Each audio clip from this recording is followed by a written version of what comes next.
Holy shnikes, we made it. We made it. Yeah, we did. We made it. It's December. Oh, there we go. Things are happening. People are busy.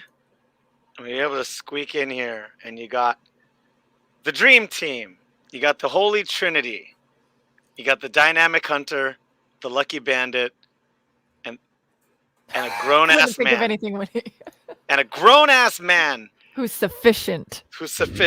Maniacs, thanks you for joining us on Saltier Podcast, the very best video game podcast where your argument is invalid. Yes. Invalid. We are brought to you by the lovely people. Oh, jeez, I can't do it. At Voodoo Ranger IPA. Voodoo Ranger IPA. And nice. You got that Atomic Pumpkin? Yeah, it's the last one in the can. I was gonna ask you, like how many of those you got left? Yeah, I just drank one per podcast. Nice. And this being the second week of December 2021, we are nearing the end here. We missed a week and a show or two or three over the past 3 months. But we're here to catch you up. We've got so many topics. Before that, I want to thank the Prince of Parmesan, the Emperor Elote, the Sultan of Spaghetti. We're going to thank Keith Apogay, the fearless leader behind the wheels of steel, keeping this train moving. And I guess, are we going to thank London with a Y? She hasn't done like anything. Hey. London has feelings too, you know. Okay, I guess. Do Zoomers have feelings? I don't even understand Generation Z. Me neither. I don't even know what the generations are anymore. It's all upside down and inside out. Upside down and inside out. Let me tell you what about. Well, anyway, before we get started with the topics, we need to go right to the intros into the topics. We need to talk a little bit more about Voodoo Ranger. Crap. Before that, y'all, big thanks to Flay Artist for that intro, because I always forget. When I hear really big podcasts always shouting out to their intro song, we forget. That's a shame. That's a damn shame. Thank you, Flay Artist. Mwah. I know. It's true. Freakonomics shouts out the intro music every podcast episode. It's like my favorite podcast. I mean, aside from How to Be a Better Drinker. Yeah, that one's my favorite one. Yeah. For real. But Voodoo Ranger IPA, B Corp certified, employee owned, subsidiary of New Belgium Brewing Company. Fantastic line of. They say they don't take themselves seriously, but it's like they have a lot of attention to detail on these IPAs. Broad range. You're like, I don't believe you. Yeah, from the juicy ones to the hazies, the Atomic Pumpkin you got. What was the crazy 80s one they had a little while ago? Oh, V2K? No. V2K? No, I guess that's not 80s. What was it? I know which one you're talking about too, but I can't recall the name. Yeah, there was also the V2K. That one was freaking great. And they had the superhero one. They had one in a spacesuit, right?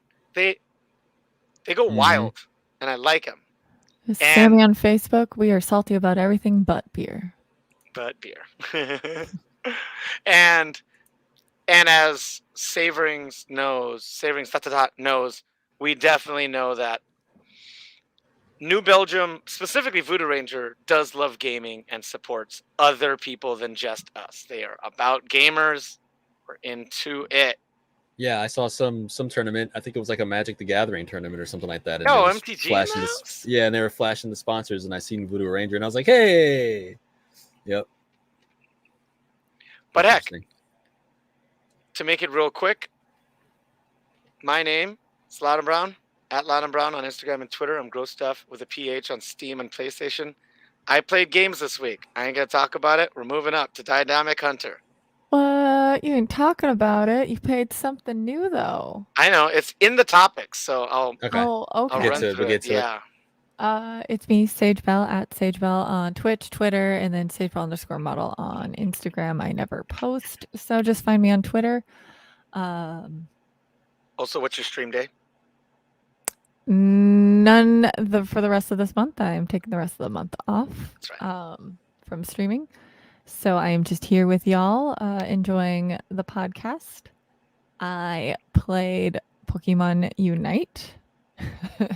Wait, which one is that? Is that That's the mobile or- free to play, and it's Okay. both mobile and on Switch, and you can port the mobile game to your PC, so you can technically play it on PC as well. Okay. So most people are porting it to their PC because they don't have a Switch, but I have a Switch. And I played. There is a new event in Dead by Daylight where there is a snowman that you as the survivor can jump into, and it's absolutely hilarious. So as a killer, if I see like a bunch of snowmen coming at me, I just run away instead of hitting them. All the snowmen do is give you like another like survival hit.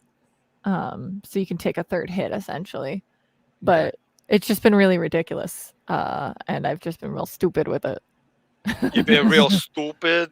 I've been stupid. I was just like, I'm sitting here with Freddy on my fingers and like, I'm gonna slice you.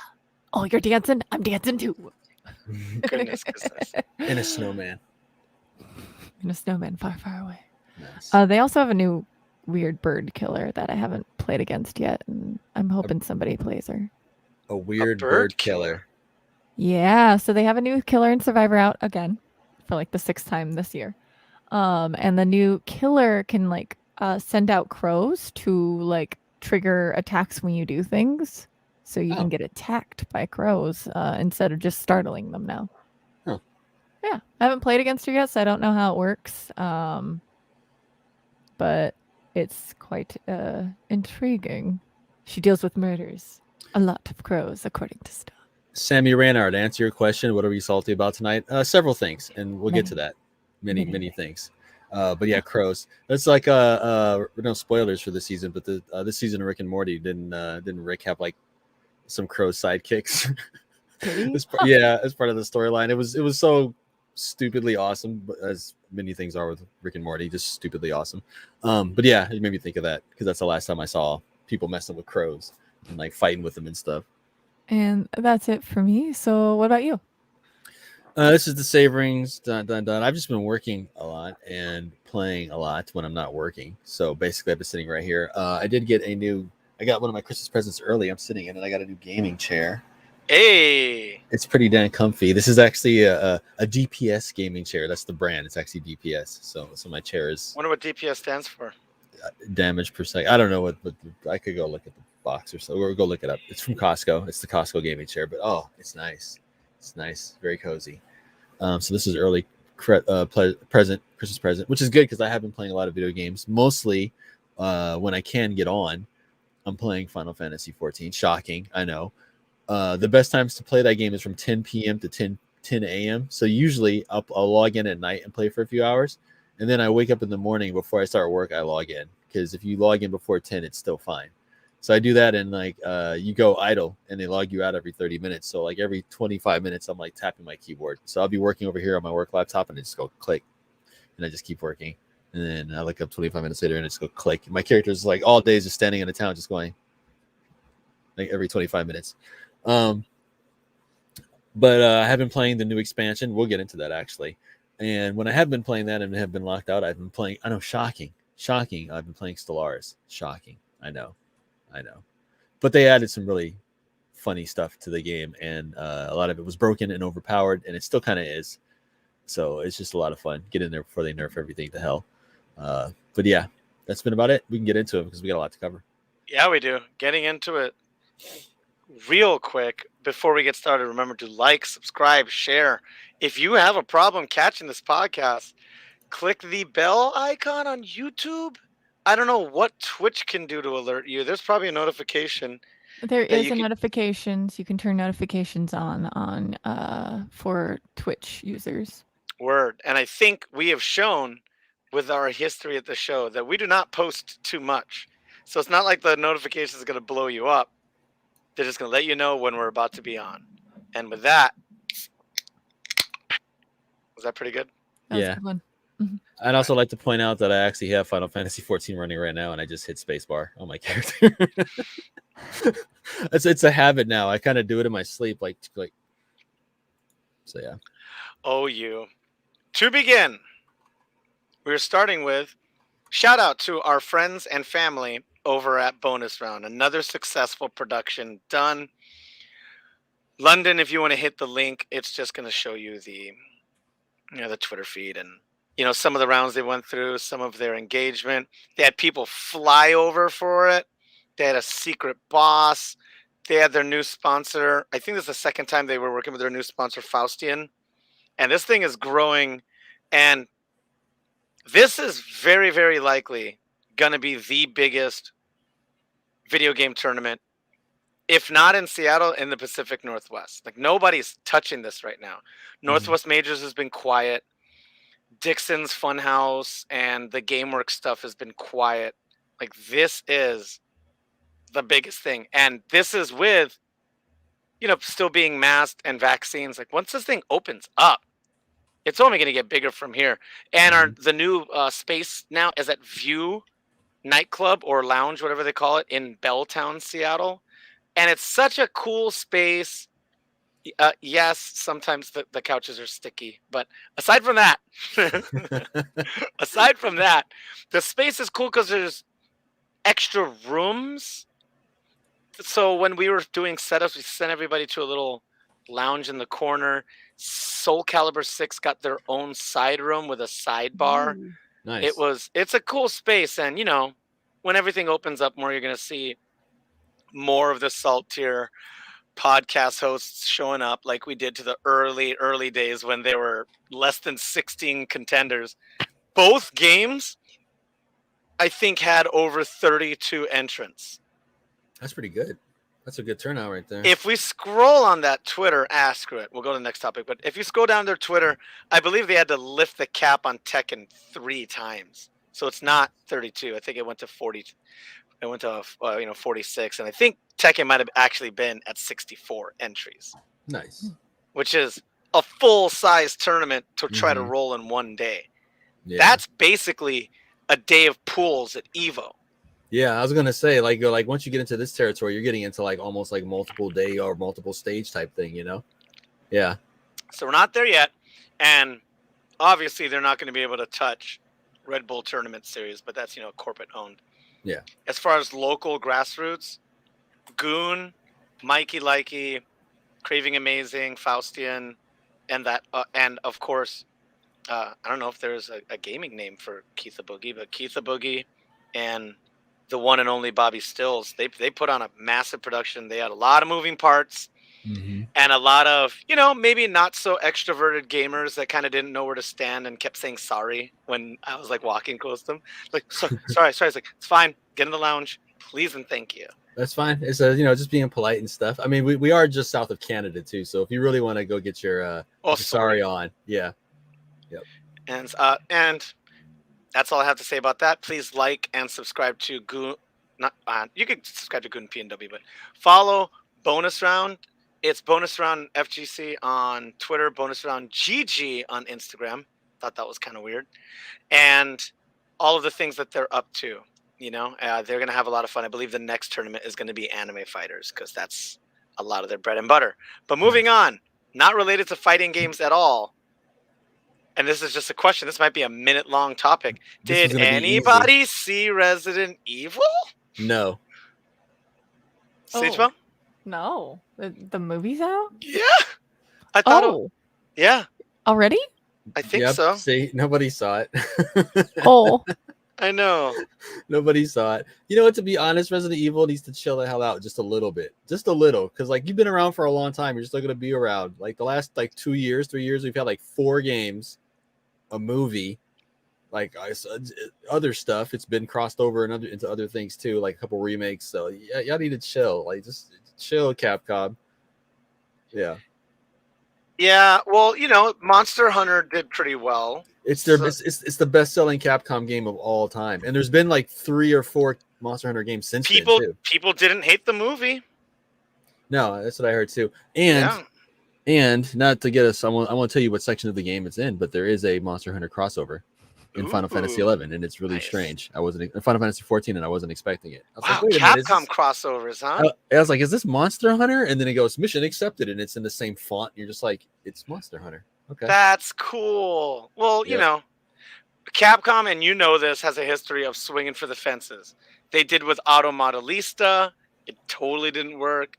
They tried they made a big push to that PlayStation headset where you talk and those are the instructions. I would also throw in that the Street Fighter that the Street Fighter fans don't talk about, that Street Fighter DX or EX or whatever it is. Like that was pretty bold. That was ballsy attempt. It To flopped, but it was outsource the development of a Street Fighter product. That was rough because Yeah. Capcom didn't develop it; they just published. okay. But Yeah. but still, like it was ballsy to put like their number Oh, one bread maker no. on that and try to do something else. Ballsy was to get a member of the Black Eyed Peas to play Vega in a Street Fighter movie. That happened. Wait, which Street Fighter movie? The Legend of Chun-Li with Kristen Crook from Smallville. I never watched that. Ooh, it made the Van Damme Street Fighter look like Citizen Kane. Wait, and that was different from the other Dragon Ball Z movie that came out, right? Well, it wasn't Dragon Ball Z. Oh wait, No, I'm it was thinking about Street Dragon Ball Fighter. Z. I'm thinking about Dragon Ball Z because it had the two leads from Shameless, where Oh, Goku and Bulma? Bulma. Yeah. The main They- chick from Shameless was Bulma, and then like her boyfriend for like 2 seasons on that show was Goku. So that was weird. It's like you guys were like together in another one of the movie. most thrown under the bus movies of the Yeah. last. Yeah. How'd you go from that to Shameless? You like went from that to like winning Emmys and stuff. But anyway. Well, that's it.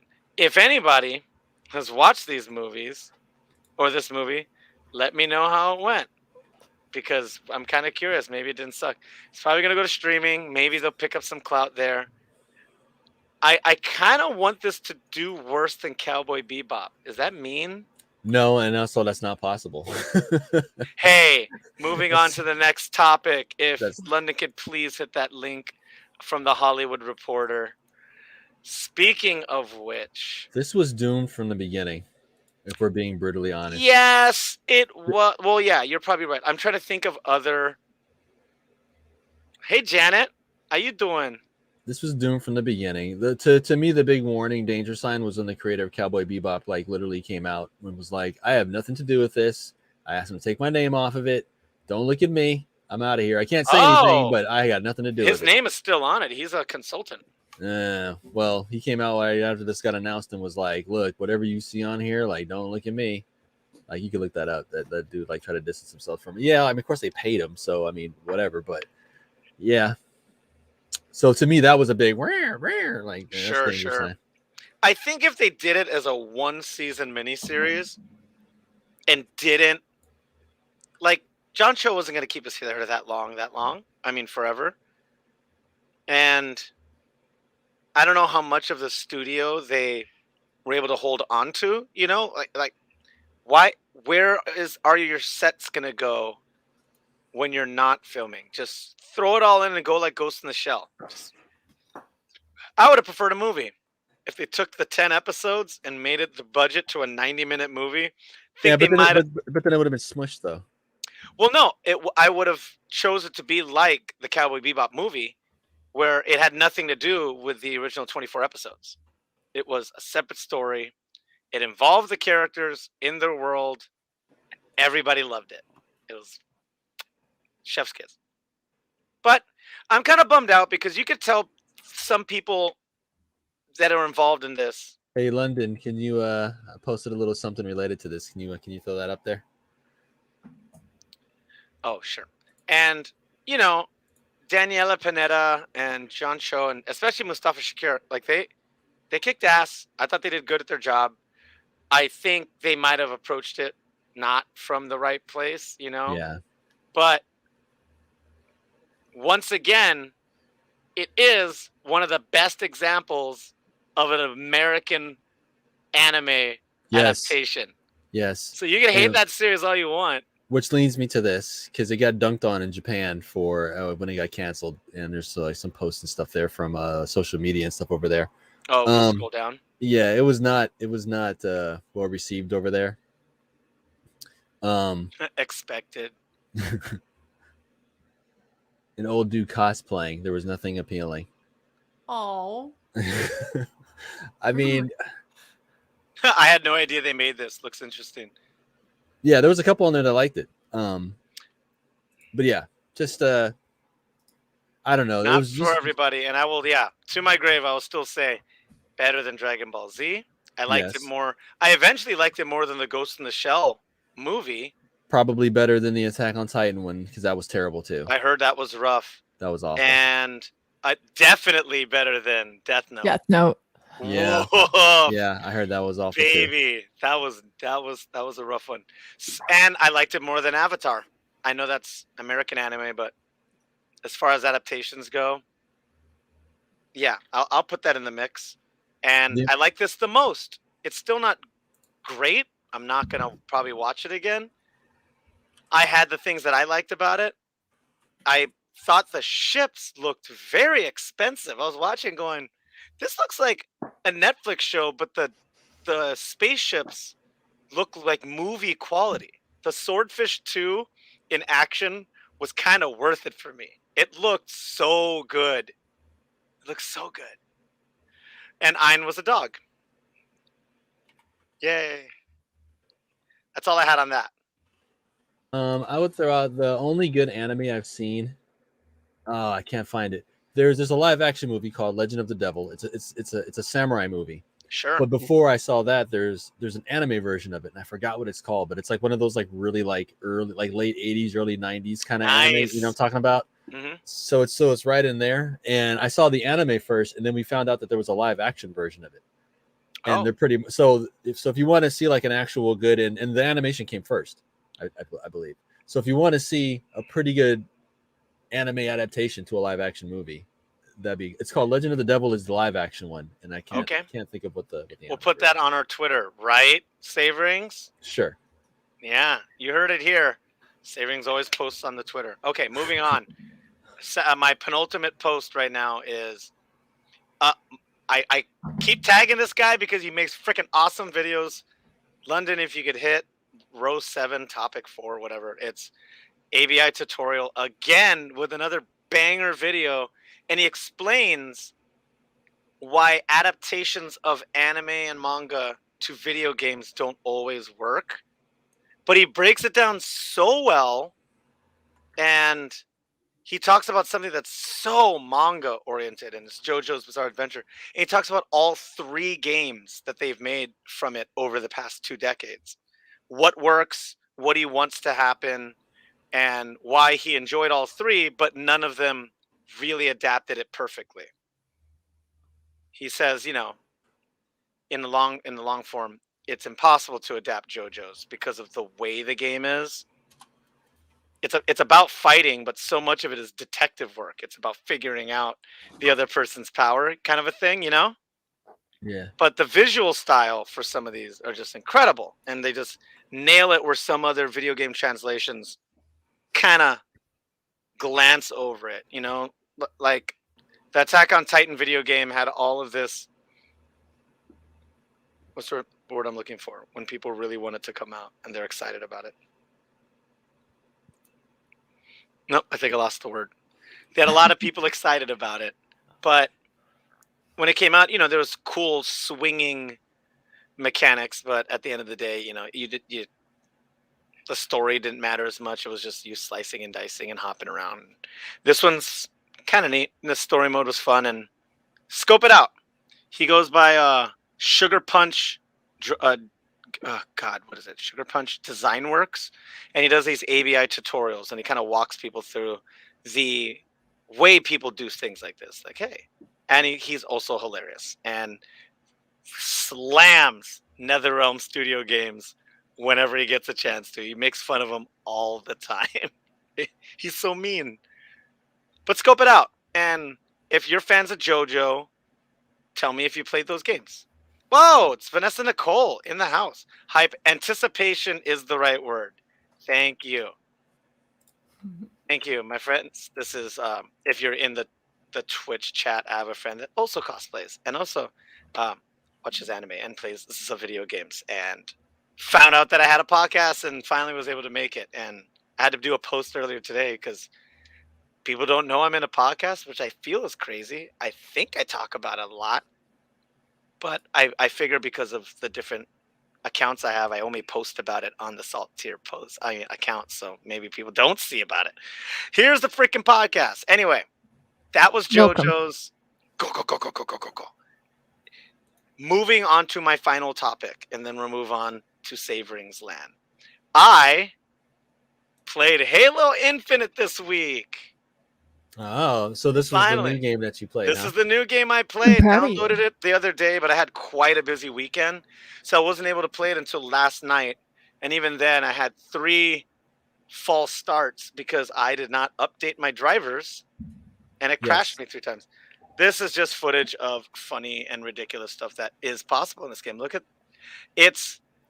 I like that it is that game that does the zany, funny stuff that COD and Battlefield won't do. And Killtacular, come on, it's ridiculous. I had fun. I played keyboard mouse, which means I aimed really well, but had really bad reaction to ability buttons and stuff. Gotcha. I had my friends on Discord screaming at me. I'm like, "Hey, what button's grenade?" They're like, "God damn it, Derek, just use a freaking controller. You don't know how to use keyboard mouse." I mean, if you get a mouse that's got a bunch of extra buttons, you could just make it a keybind on your mouse. That's usually what I do. Is I like the scroll wheel. If I press down on it as a button, I use that as my grenade. Oh yeah. Any of you play Infinite yet? I've had it installed since it came out, but I haven't played it yet. It's right next to Psychonauts 2, which I have installed, but I haven't played yet. Okay. So no, I haven't played it yet. I have a couple friends that are. Yeah, the abilities look hilarious, and it's just that kind of zany factor. It's not as cartoony as Overwatch or Valorant, but it's more cartoony than Battlefield, and it's this weird fantasy in between that I think is that little sweet spot. I think that everybody kind of missed, and we definitely didn't get with the last Halo game. Who played Halo 5? I don't know. Enough people to complain about it, though. I have a point there, but it feels like they're going the right route. And we were talking about this on a podcast, must have been over 6 months ago. The strength of going free to play, and remember when everybody during quarantine was playing Call of Duty Warzone just because it was cross-platform and everybody could, you know. I saw PUBG's about to go free to play pretty soon here. Wow, maybe too little, too late. PUBG, what is this? 97? PUBG. Nah, PUBG was like what? Like 2017? 2017. Something like that. That thing that was that first game that was getting $1 million pots on a beta game, right? Yeah, it was getting pretty huge pretty fast. That was shocking to me. I was like, this is a game in beta. Anyway, Halo's fun. I know. Hi, everybody. Yeah. YouTube app. But, yeah, I played some PC. I might switch to controller, and we will see how I feel about that. I might play on my PlayStation controller on my PC. Yeah, go for it. What do you think about that? You can totally do it. Just go into the settings and set PlayStation controller to be your default. It'll already pick it up, but if you set it to default, it changes everything in the game to make it triangle and square and stuff. We live in a fantastic world of technology and wonder. Mm-hmm. And to that, 343, you seem to be doing better than Bungie. Huh? Bungie is just like more making their game just like so like it's like a mobile game now, and now they're just adding expansions after expansions to get you to like have the FOMO to sign up for the thing. Yeah, it's getting bad over there. But before that, we're moving on to are we talking about Game Awards or are we talking about people dying? I figured Game Awards can bear a light middle time topic because light middle time topic. Let's go. Because I assume none of y'all watched it. I know of what happened. You would be correct in saying that, my dear. And I tried to watch a little bit of it, and it threw me for a loop right at the beginning. Award shows are just so terrible now. But I won't let that poo-poo on anyone's time if you still enjoy that. But I'll put it to you this way: I watched the first couple minutes, and it was I don't remember what the first ad was. The first ad was for something for PlayStation or some kind of action game. No. The first ad was, here's a game that you guys didn't think you'd ever see, or something you like we thought games were going to get leaked, but here's one you didn't get leaked. And they show Atlas, and I'm like, okay. So I'm thinking the game I'm waiting for on the PC, one of the games I'm waiting on the most, my top 3 is Persona 5. So they show Atlas. So instantly I'm like, okay. Then they go, hey, do you like Persona? And I'm like, okay, yes. And I'm like, is this it? And they go, hey, do you like Persona 5? And I'm literally sitting there going, yes, I like Persona. Is this it? Is this the announcement for the PC? And they go, well, here's a spin-off of Persona 4, and it's a fighting game. So I'm just like, okay, you got me, you assholes. They released everything around Persona 5, but Persona 5 itself. And then the very next one was for it was like an inclusive gaming group, and it was like a bunch of drag queens and stuff. And I was sitting there like, okay, this is cool, but like I don't know what this has to do with gaming. But anyway, it's cool. Yeah. And then the very next thing after that was a Nintendo ad, and I'm like, who put these in order? It was very strange. They also had like it's cool, but they had like one of the announcers was an WNBA player. I saw that. Yeah. Oh, And- tight. She's a streamer too, right? Doesn't she stream? Yeah, she just wasn't the most charismatic. Yeah, I saw a clip Wait, of her. And she also, was just where sitting was there the gaming for awards? like 15 seconds and not saying anything, right? Yeah, well, and then I think she's not used to like being charismatic around other people. Like when you're on screen like this, it's a lot easier because you can read chat. Sure. But she was like a host kind, and I was like, a little awkward. Yeah, it was kind of awkward. I saw about 10 seconds of that. She was just standing there, just cheesing, not saying anything. Just the camera's on. You might want to say something. 1 second. Where was the awards? Where were the awards? At the Microsoft Theater in Los Angeles. She's right next to where they have E3. Mhm. Oh, okay. Yeah. Yeah. Our homie in chat. Oh yeah. Oh, Oh, well, geez. speaking of- like friend was there. A Speaking director of- of design on Minecraft. Ooh. Yeah. Speaking of, oh, nice, he was there. Speaking of Microsoft and stuff, this year is the 20th anniversary of the Xbox, and there's actually a really good, like, I don't know, 6-part documentary that's on Xbox's YouTube page, and I started watching it. It's on like on episode 4. It's really well put together, and if you were around during those times, even if you weren't into Xbox, a lot of the stuff around it will remind you of what was going on in that time if you were gaming. So I check it out. I'm only on episode 4 right now, and it's really interesting. I used to call it Mountain Dew, like the Mountain Dew of the next gen. Oh, it was. You know? That's It came out like the Xbox. Yeah. Our controller's fit for a man's hand. Yeah, it was definitely a bro box. Yeah, definitely at first. Oh, jeez. But they pioneered a lot of stuff with that. Like, Oh, even if you Xbox don't- Live made PlayStation. Dude, a hard drive and an Ethernet connection in a console was standard after that, pretty much. I feel if they had a DVD player in the Xbox, they would have beaten the PlayStation. That's tough because PlayStation had Final Fantasy and stuff, and the Final They Fantasy did. on PS2 was banging. But that was, you're thinking about back then. It wasn't just a gaming console, right? Like it was your entertainment device. And I know so many parents that lean toward that, saying, "Hey, we'll buy that, and we don't have to buy a DVD player." I know so many. Oh parents yeah, that you did talking that. about the PlayStation? Yeah, Yeah, 'cause dude, the I worked PS2 at- played DVDs. I worked at EB Games all through up to the point where the Dreamcast was coming out, so we were taking pre-orders on that, and also all the news for the PS2 was out. There was so many people that passed on the Dreamcast because the PS2's right on the corner and it's got a DVD player. Oh, the PS2's got a DVD player. I'm gonna get the PS2 because it's got a DVD player. Like I heard that, like I'm not even exaggerating, about 10 times a day at least. Yep. So yeah. And to what you just said, sure. I don't know if it would win against the PlayStation 2, It would have done but better it though. definitely given Yeah. more of a fight. Even back then, and the whole thing is they approached Sega, and the rumor was going around at the time that the Dreamcast would be backwards compatible in the Xbox. And I thought if they had done that, that would have been awesome too, because then the Dreamcast would have lived on. You could have still played those games and had another system on top of it. But I see why it didn't happen, but that would have been cool if it did though. Oh, and I that wanted documentary that. you're watching, Mhm. look out for a person named Christina Gutierrez. Might be in the documentary. Nice. Oh, somebody I was know. yeah, Dreamcast. I miss my Dreamcast too. One of the best systems ever. It's top, one of the best. It's top 10 for sure. Well, I liked it for the wrong reason. Yes, Vince Rance, welcome to the chat. Our boy, our buddy. I got to see him in person too. Give him a big bear hug. Nice. So the thing about the Dreamcast is, yes, I supported it. Yes, I loved it. Ask me how many of my games were burned. Not that we condone it. Oh, I also, was part of the problem. and also while we're talking about that, What were fun you? fact, a little spoiler for the thing. When they prototyped it and they had their rough hardware for the Xbox, like their first Rough. mock-up, and they were Oh, trying wow. to show it, they were showing it to Bill Gates and Steve Ballmer to show them like what it actually could do. they got a PlayStation emulator working on it, and they played Tomb Raider, the PlayStation version of Tomb Raider, on their little cobbled together Xbox prototype. So that made me laugh. Like, to show the big boss is like, it plays video games.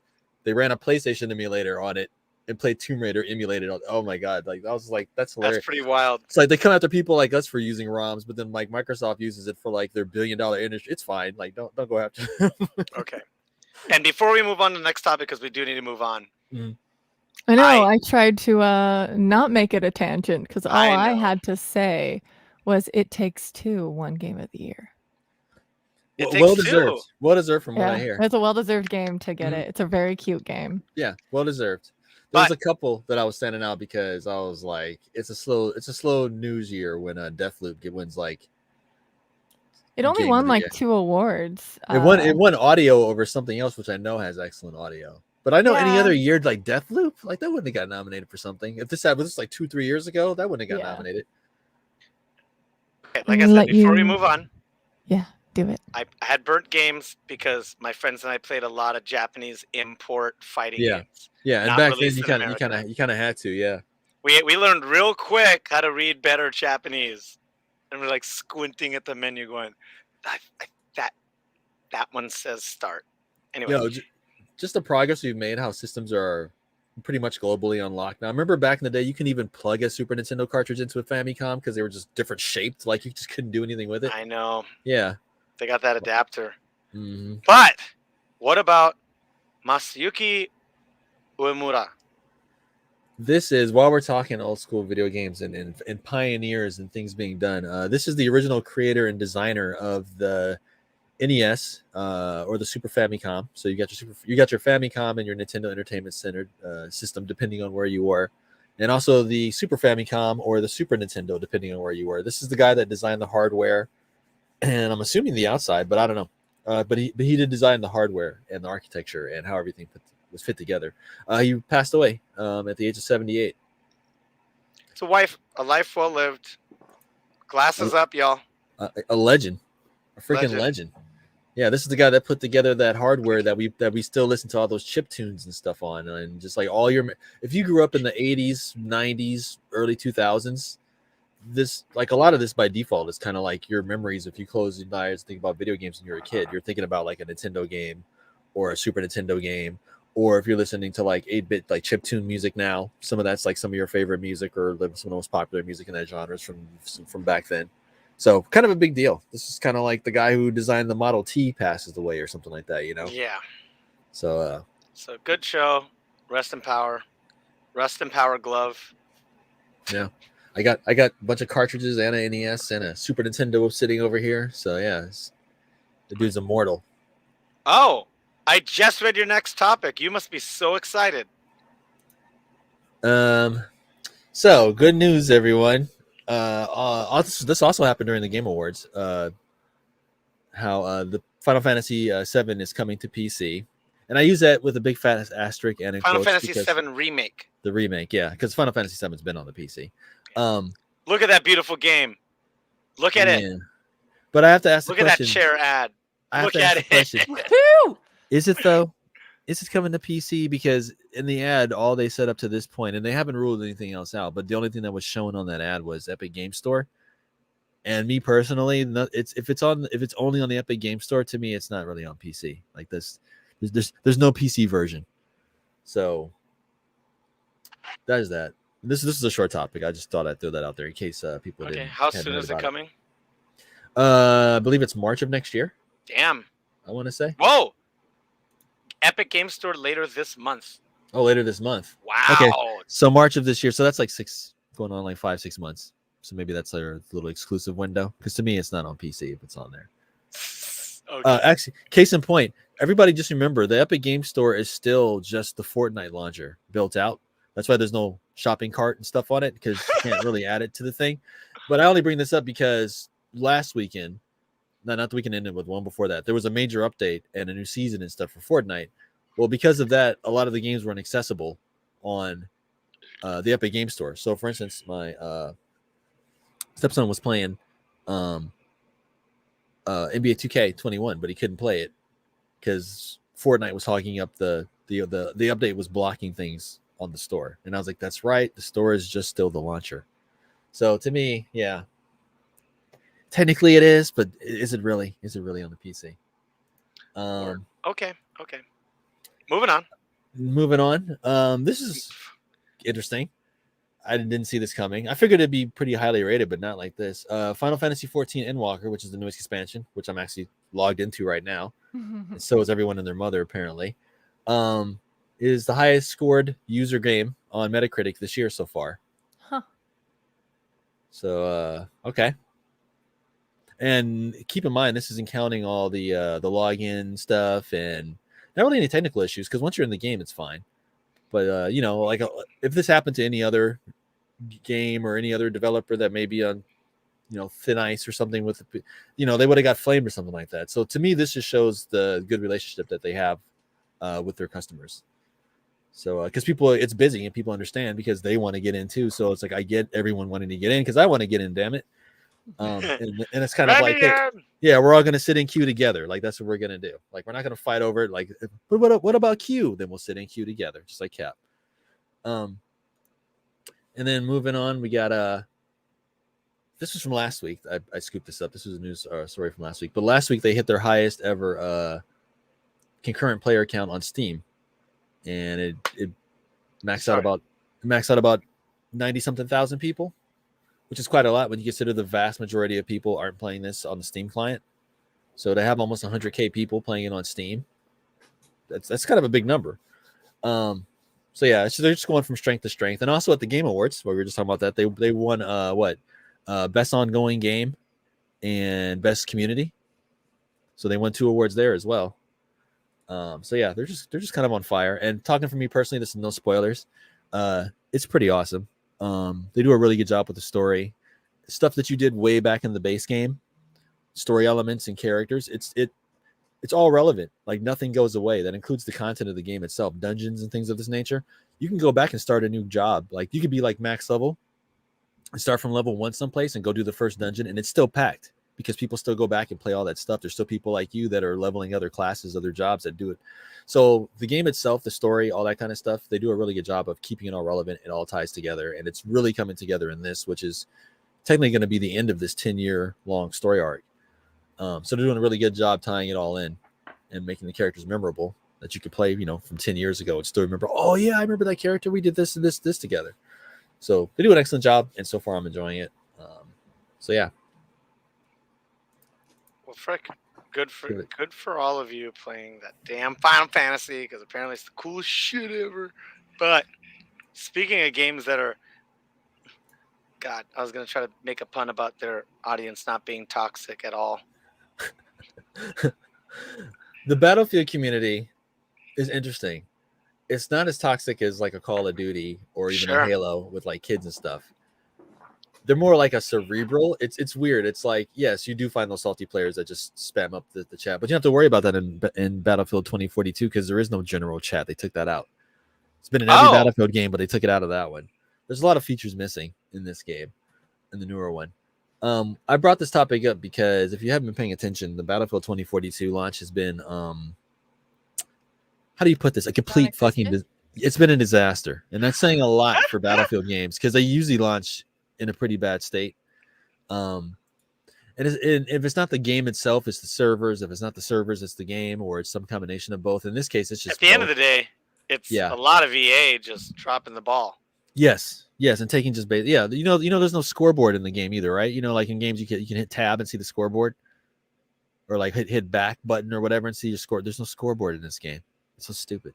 What? Anyway, yeah, there's no scoreboard. Yeah, the best part of the game is the Portal mode, which lets you go back and play previous maps of the game, and that's the best part of the game is the old game inside of the new game. So this announcement came out, and I think I think EA was like, I think this just shows how much they thought they could just release any old garbage and people would just buy it up and we can just move on to the next thing, because they've already restructured a lot of their shooting and action studios all together underneath this new umbrella. The guy who runs what's the company that makes Titanfall and stuff. Anyway. Titanfall AE. No, not that underrated computer animated movie from the 90s. No, not that one. But the guy who's in charge of that, he's kind of the head of like all the shooters now. So like DICE and everything reports to him. DICE company that makes Battlefield. So I think they already had this already lined up. They just figured it was just going to go smooth. But then they also came out with this announcement that says they wanted to build a connected Battlefield universe with more experiences on the way, which is scary to me because what that says is live services, that says mobile games, that says we're not going to fix this other janky version of it because we're going to be too spread out doing live services and mobile games. So I think they just figured that 2042 would be a hit. They just rake in that money and then we can just parlay and sit back in our seats and sip fine wine and eat cheeses while all the mobile money goes in. But I don't know how that's going to work for them. It's kind of scary. But at this point, I'm pretty much throwing in the towel, just like on Star Wars, just like on Doctor Who that I didn't watch. That's just a wrap. Like I'll see you guys when I see you on that. But I think Battlefield's just done. So yeah, that's it. You guys got any thoughts, feelings, prayers, anything for Battlefield? Hey, at least EA won it with It Takes Two. We won Game of the Year. Never mind Battlefield. That's right. That was EA, huh? Yeah, it's the same guy that did that prison escape game. The guy that went up, the French guy or whatever. He was the guy who went up and had like the really funny rant. That's his game too. He made It Takes Two. Actually, he had a pretty good joke about that when the guy was when Jeff Knightley was talking about that game and then he showed the guy in the crowd. He's like, I learned my lesson. He's like, I know better than to give you a microphone. So yeah, I had a little joke in there for him. Zing. Mm-hmm. So yeah, I just thought I'd throw that out. So keep an eye on Battlefield. If you're enjoying it, more power to you. But if you're a fan who's been a fan for a while or a long time and you're feeling kind of concerned about it, keep an eye on this because this could be brutal. Were we just talking about Xbox Live and all that stuff earlier? PlayStation is reportedly working on an Xbox Game Pass competitor, which would be fantastic. Put that joint on PC too, please. That'd be great. PlayStation Network PlayStation Now will be phased out in favor of this new service, so it'll all be under one umbrella. PlayStation Now is their downloading and streaming component, and that's separate from PlayStation. That's how I played The Last of Us. Well, Xbox Game Pass also made a commercial about Game Pass for PC, just changing the name to be PC Game Pass because people were confused about it being called Xbox Game Pass for PC. Yeah, that's kind of a mouthful. Yeah. Okay, well that's good. So you have Game Pass and then PC Game Pass. Okay, so simplify it. Okay. You know what? Microsoft is not very good with the names at all, man. Like, no, they're not. They're excellent at the game. So they have the Xbox. So they have the Xbox. You mean they're so they have the Xbox, the first Xbox, and then the 360, and then the Xbox One. Not to be confused with the first one, but the One is the third one, and then they had the One X. Xbox One X Series X. No, hold on. We're missing one. So you already get. S. Yeah. So they had the One, and then the S, and then the X, and then the Series X, and then the Series S. What? And then there was Xbox Live, but at the same time there was games for Windows Live on the PC, but those two kind of talk to each other, but not really. Xbox One X is an acronym for Xbox, so they just restarted. Oh yeah, you're right, it is. Because what makes sense is being clever with that. Xbox Series X, which is like XBOSX. Next is going to be Xbox One X.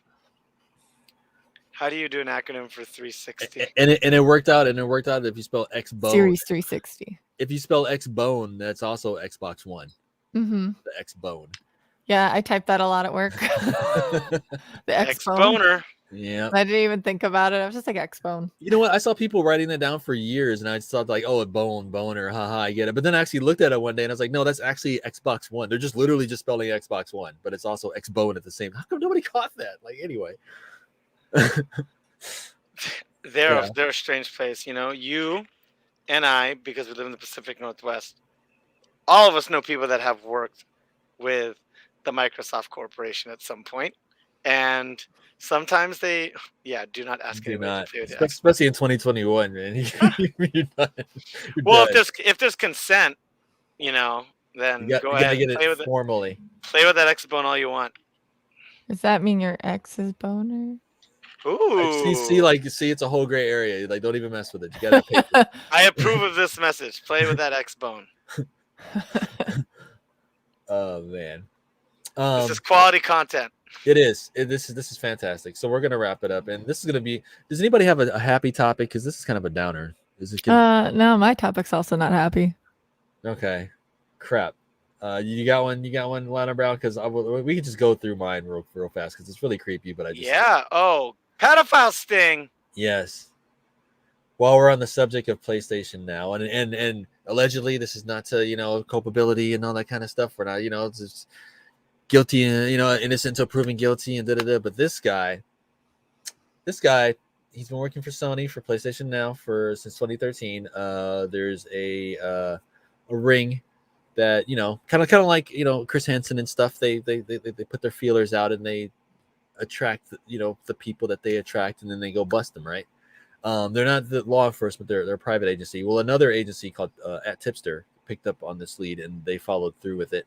And pretty much, this guy solicited what he thought was a minor, and the reporter shows up to his house, and it turns out this guy is a VP over there at Sony for PlayStation Now. He was. This broke on Thursday, and by Sunday, Sony was like, "Get out of here." And in the video, the dude is wearing his PlayStation 5 swag, free shirt from work. It's just the whole thing is just bad. Woof, man. Yeah. Oh, geez. Yeah, that's a bad advertisement. Yeah. Make the videos go down. Yeah. So I don't even know. So this broke first, and I saw a couple of entertainment and gossip people on YouTube covering it, and then I went back and looked to try to look at the video or to link it to somebody. Yeah. And the videos were gone, and on social media too, it was gone in a couple places. There was a couple places that still had it up though. So I'm thinking there was a lot of shushing going on behind the scenes. I don't know if that was through Sony. I don't know if that was this guy. He's got money and lawyers and whatnot. So I don't know if that was through this. But in the time that's passed, it's become more mainstream news, and it's in more places. So yeah, just yuck and innocent until proven guilty, but still yuck. And moving on. Yeah.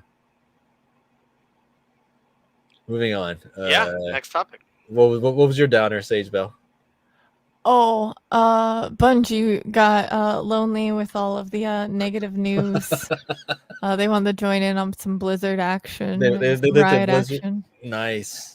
So 26 current and former Bungie employees talk about how the work culture over the last decade basically sucked. Toxic work culture.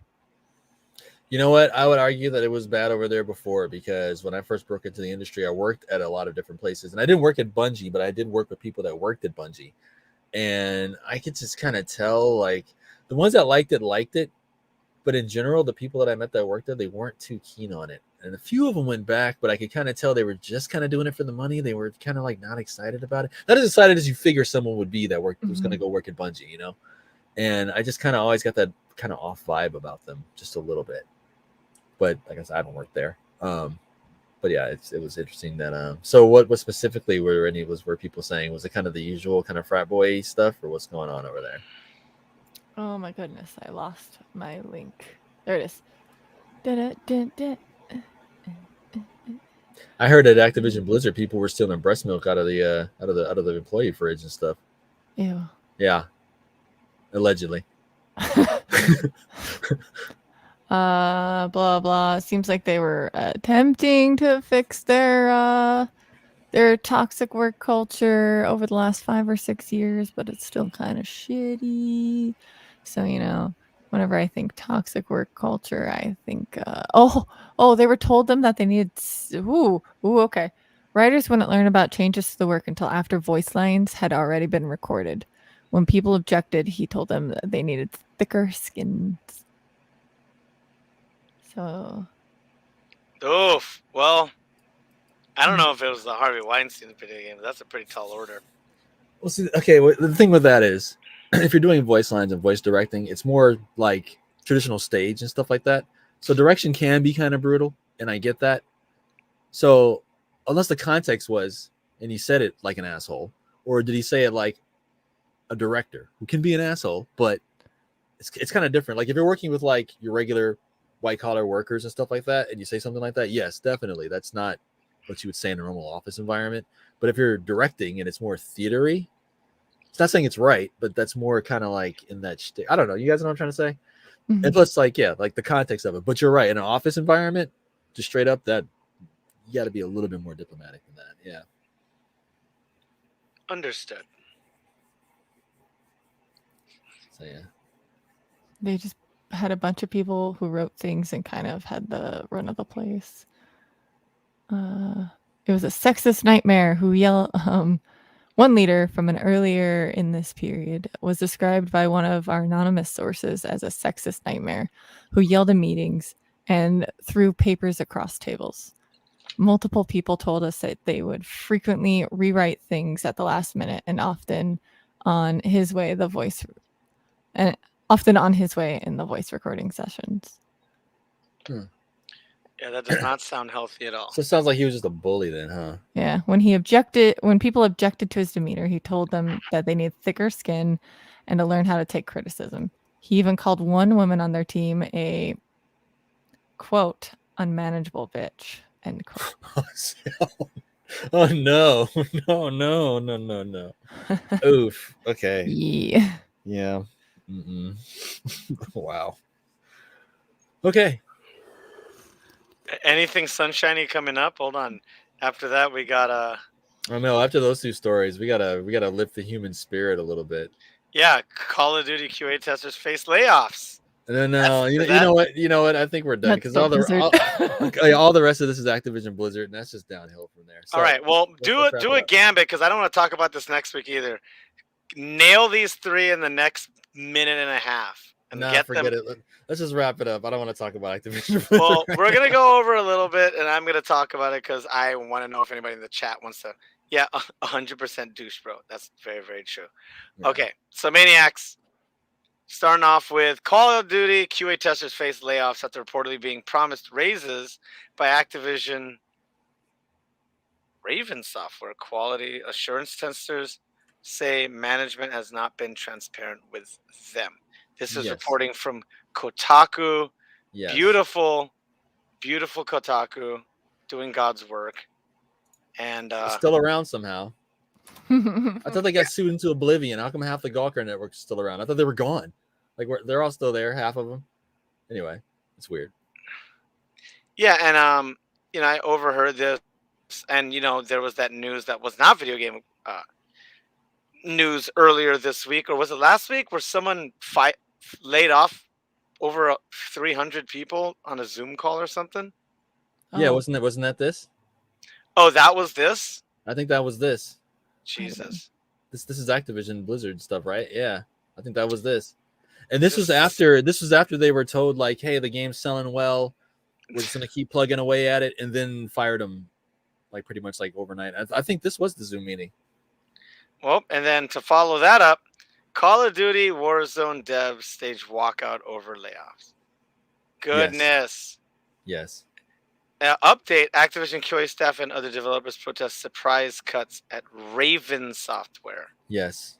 Raven Software is one of the co-developers of the Call of Duty games. I think they've done a proper one, but I can't be sure. I think they're the ones that did Black Ops. I can't remember.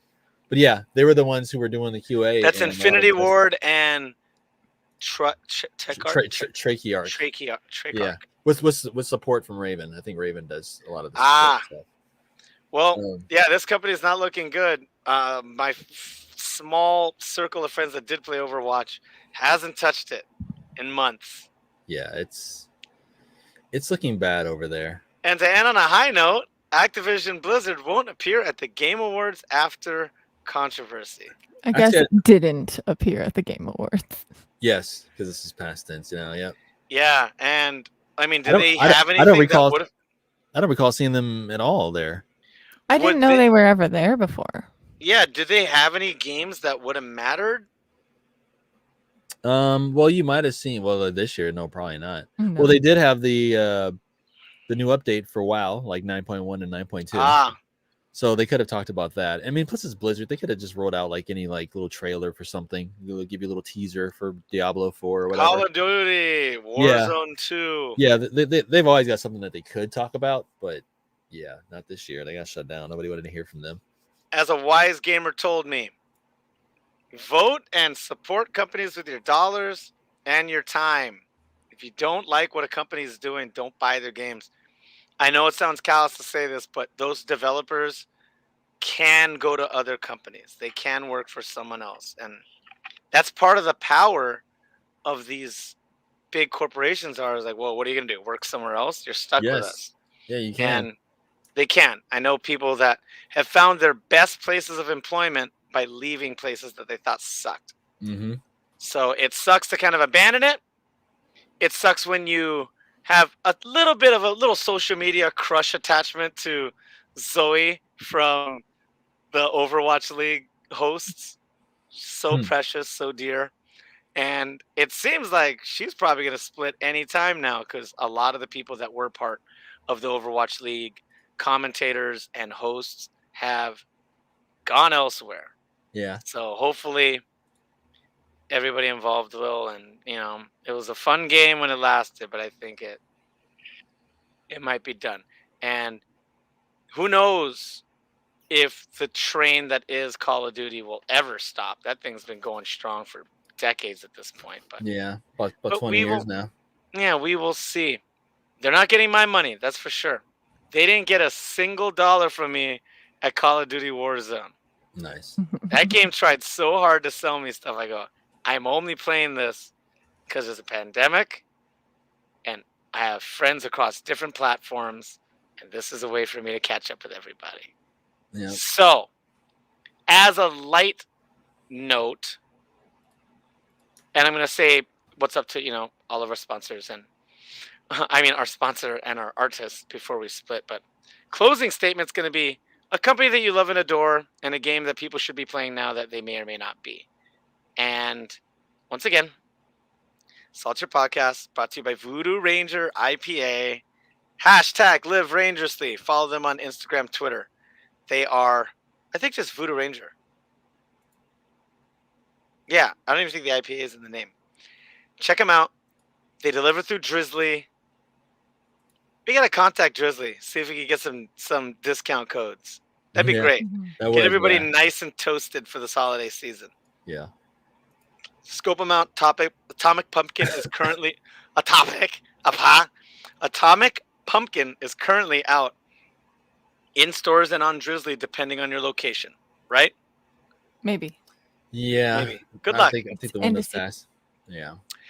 B Corp certified, employee owned, fantastic IPAs made correctly, not any additives and all that bull crap. It's a B Corp certified stuff. If you look it up, every corporation should be B Corp certified, but they are not. They chose to be. So blessed to them.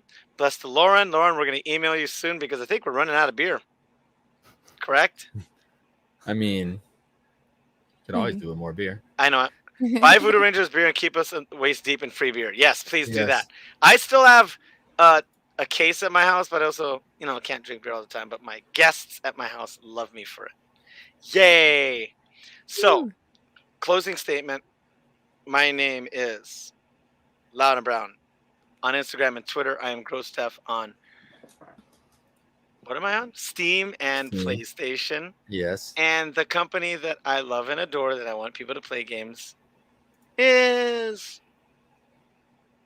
You know what? I'm not going to say Capcom this time. What? Because enough people know about them, and, they got a lot to process with that Resident Evil movie, getting a 30-something on Rotten Tomatoes or whatever.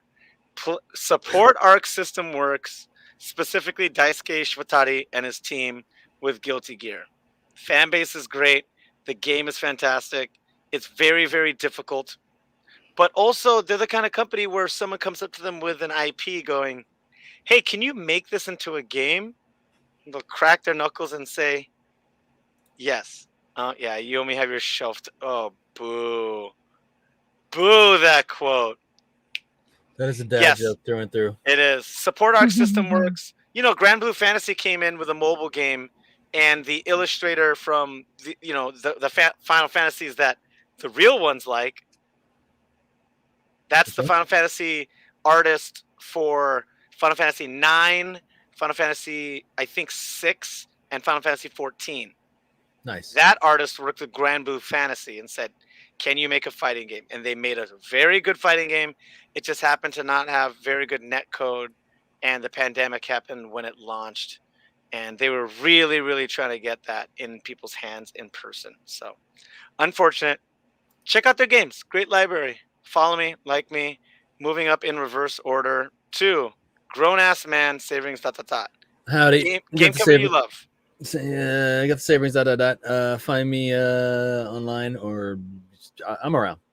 I mean, the two obvious ones. I mean, you might have heard of this little indie company called Square Enix, and I would highly recommend that you try. Well, give it a little while, or unless you can play from 10 a.m. or 10 p.m. to 10 a.m. You can juggle your computer all day to stay logged in.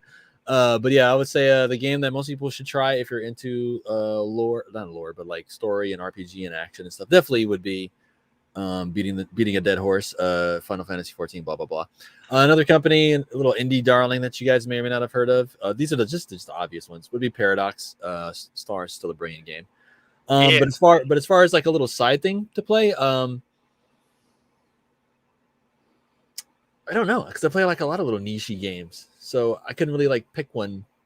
I'd have to look, but off the top of my head, those are just the two obvious ones. And I know I sound like a broken record, always talking about all the same two games, but it is what it is for right now, at least. That's about it. Be sure to join our Steam group. It's just Saltier Podcasts. You get notified of these podcasts and other things that we post, and contests. We give away stuff.